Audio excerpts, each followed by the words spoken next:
दोस्तों, आदाब। आज का वीडियो, आज का टॉपिक जो मैं आप लोग के लिए लेकर आया हूँ, ये बहुत ज़रूरी और बहुत अहम।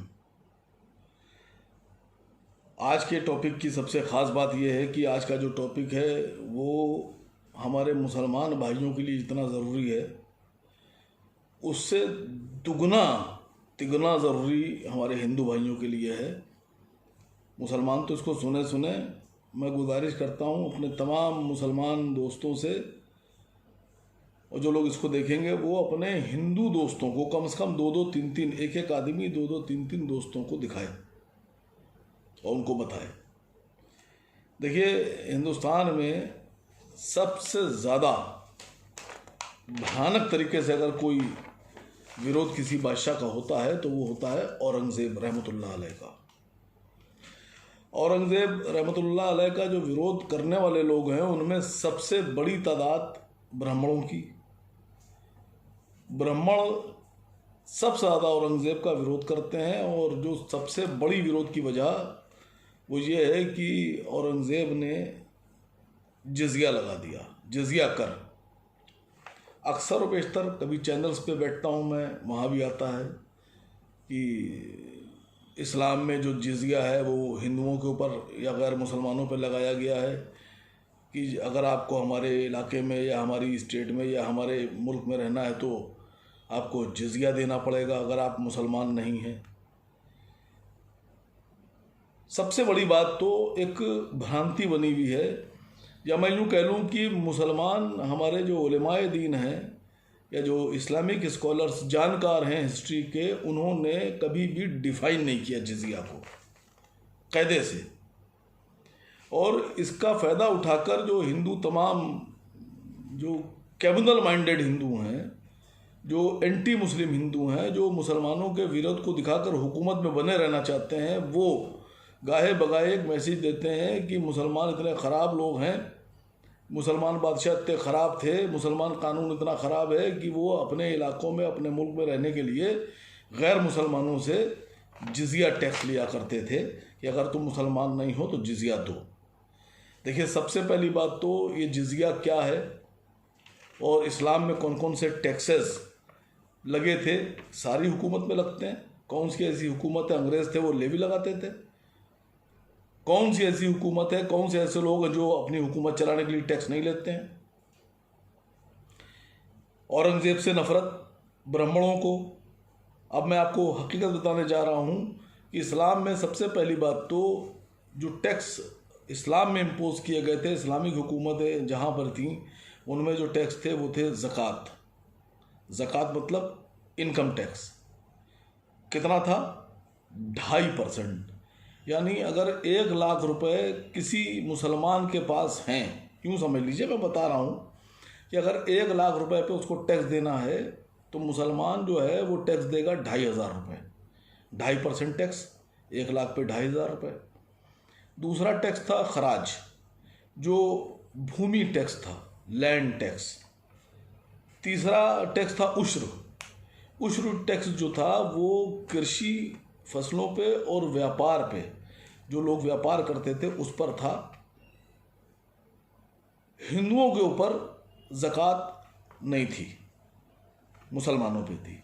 अब कई जगह ये भी देखने को मिला कि ये कहा गया कि जो जिज़िया है वो इसलिए लगा दिया कि हिंदू जो हैं वो जिज़िया से बचने के लिए मुसलमान हो जाएं, उनको टैक्स ना देना पड़े, इसलिए वो मुसलमान हो जाएं।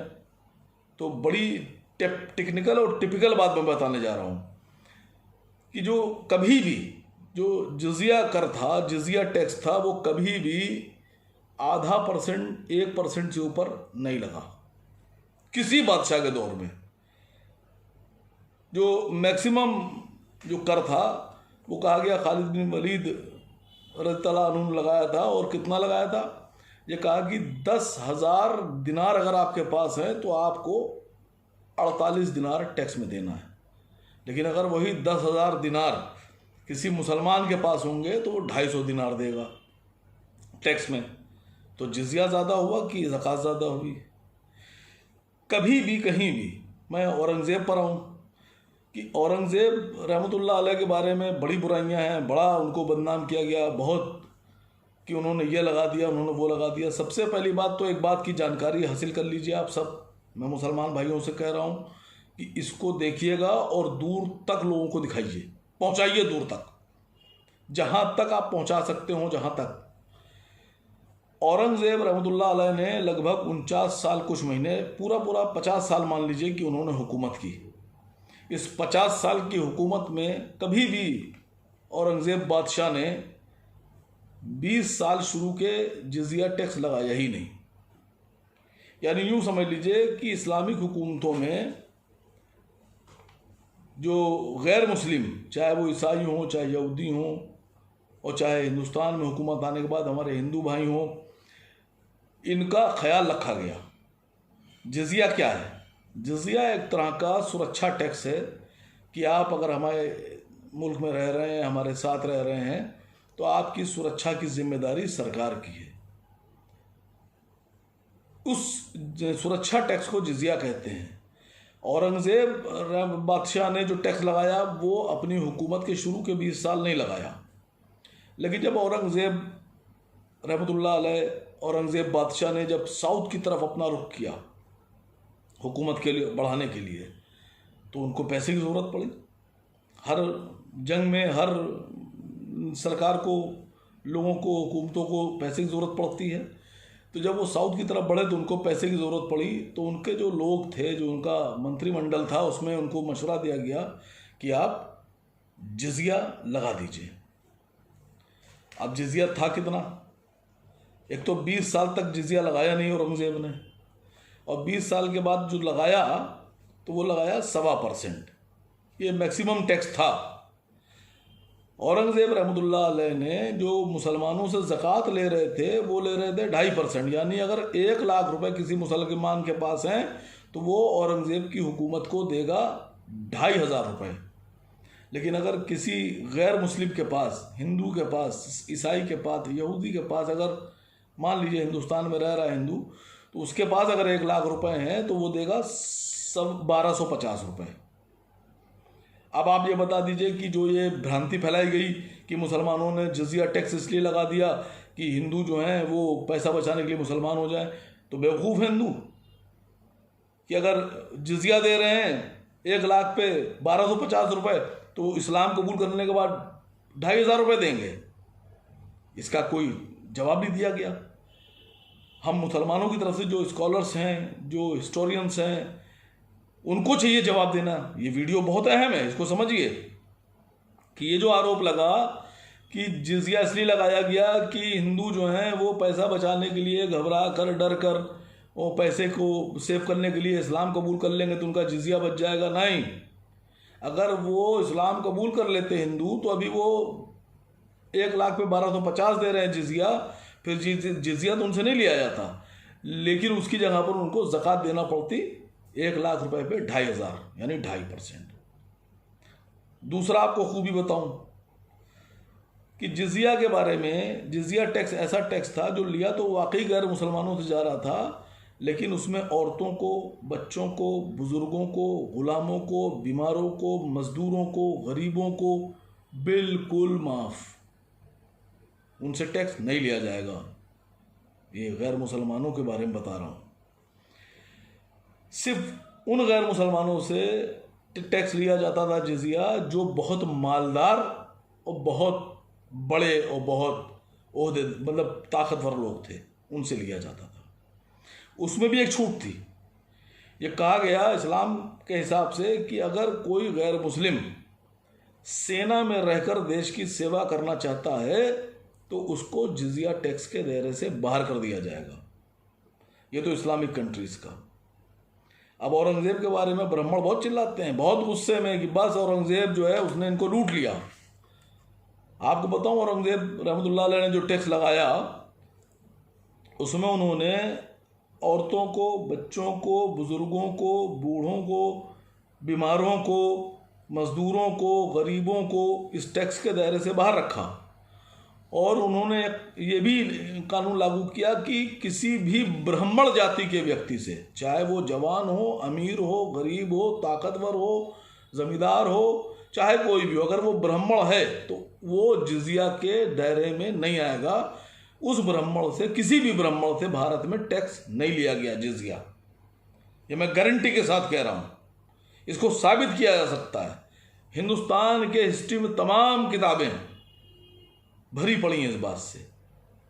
अब एक अहम बात बताऊँ आपसे कि इस्लाम में मुसलमान भी टैक्स दे रहे हैं, 2.5% दे रहे हैं। आज हिंदुस्तान में आप बुरा कहते हैं कि साहब ये टैक्स लिया मुसलमानों ने, वो लिया। अब मैं आपको गिना रहा हूँ आज की जो आपकी हिंदूवादी सरकार है, जिसको हिंदू बहुत पसंद करते हैं, मैं इनकी बता रहा हूँ कि जनाब मोदी जी की सरकार में और तमाम ये ब्राह्मण जो औरंगजेब को गाली बकते हैं, बुरा कहते हैं, उनके लिए स्पेशली बोल रहा हूँ। ये कौन सा टैक्स ले रहे हैं आप लोग आज की सरकार में? देखिए टैक्स सुनिए आप कौन कौन से हैं। इस्लाम में तो सिर्फ 4 टैक्स थे, ज़कात, खराज, उश्र और जजिया। गैर मुसलमानों से जजिया। अब आप अंदाज़ा लगाइए, आपकी सरकार जिसको आप कहते हैं कि नहीं मोदी जी जो हैं वो हमारे नेता हैं, उनका टैक्स सुनिए आप। एक्साइज ड्यूटी, वैट, पेट्रोल पे VAT, GST, income tax, service tax, entertainment tax. मतलब अगर आप हंसेंगे, खुश होंगे तो उस पर भी टैक्स। मुग़लों ने या इस्लामिक बादशाहों ने कभी आपके खुश होने पर, आपके हंसने पर कोई टैक्स नहीं लिया। सीवेज टैक्स, मुग़लों ने या किसी इस्लामिक कंट्री में आपके हगने मूतने पे टैक्स नहीं लिया कि नहीं आप खारिज करेंगे तो उस पर भी टैक्स। यहाँ है सीवेज टैक्स, वाटर टैक्स।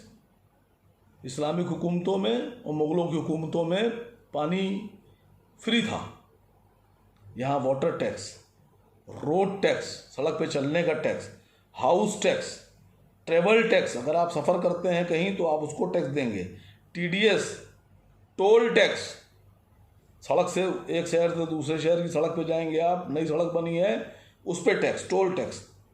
उसके बाद में सेस टैक्स। आप अंदाज़ा लगाइए कि दुनिया में किसी भी मुस्लिम कंट्री में किसी मुस्लिम बादशाह ने, किसी मुग़ल बादशाह ने कभी कफन पे टैक्स नहीं लिया कि कफन पे टैक्स। यहाँ कफन पे भी टैक्स है साहब, कफन पे टैक्स। और आपको एक बहुत अहम बात बता दूं कि 24,11,000 रुपए की जो फॉर्च्यूनर कार है, जिसमें कंपनी को 50,000 का प्रॉफिट होता है, 50 लाख की कार बेचते हैं तो उनको 50,000 बचते हैं। जो डीलर फॉर्च्यूनर बेच रहा है उसको 1 लाख रुपए बचते हैं, उसमें भी वो डिस्काउंट कर देता है। 24,11,000 रुपए की कीमत वाली जो फॉर्च्यूनर कार है उसमें सरकार को 21 लाख रुपए का टैक्स मिलता है। 21 लाख रुपए का टैक्स। ये आसिम वकार नहीं देते हैं, लाला जी आप ही देते हैं। पंडित जी आप फॉर्च्यूनर ले रहे हैं, आप ही 21 लाख रुपए दे रहे हैं। समझिए आप, ये है हमारे देश का टैक्स का कानून। और मैं इसलिए आपसे मुसलमान भाइयों आप लोगों से कह रहा हूँ कि बहुत ज़रूरी है इस बात को समझिए और इस बात को आगे बढ़ाइए। ये बात याद रखिए, ये बात अपने दिलों में बिठा लीजिए। अपने गैर मुस्लिम दोस्तों को, हिंदू दोस्तों को दिखाइए कि जिस जजिया को लेकर बदनाम किया जाता मुसलमानों को, दरअसल वो मुसलमानों की ज़कात से भी कम था। हम मुसलमान अपनी हुकूमत में 1 लाख पे 2,500 रुपये दे रहे थे, और अगर गुप्ता जी, अग्रवाल जी, शुक्ला जी, वर्मा जी, पांडे जी ये रह रहे थे अगर मुसलमान हुकूमतों में, तो ये 1 लाख रुपए पे 1.25 लाख रुपए दे रहे थे, 1,25,000 रुपये। ये है कानून।